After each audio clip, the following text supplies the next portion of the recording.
All right, we're gonna do an open French drain between the pool deck and the fence for two reasons. One, there's so much water being shed off of a non-permeable surface that we want to be able to move it quickly.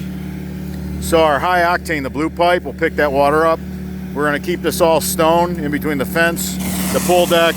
We got our yard drain connected to the Baughman Gold with two of those 12-inch round distribution boxes.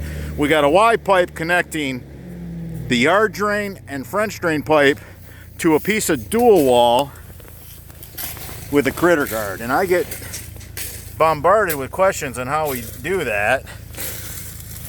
Don't overthink it. And if it's a quad pack, the two top ones, just put end plugs in them. The water's gonna run through the top ones, which we do have over there.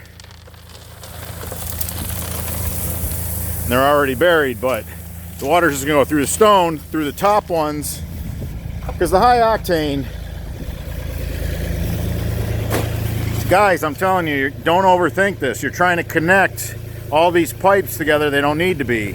Just put an end plug in there so don't fill full of stone. Put it in. It's creating giant areas of void that move water.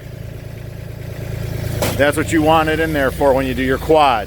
When you do your quad, a lot of times when you're taking them to daylight, you gotta end the two top ones short, because when you're coming to daylight, eventually you surface, right?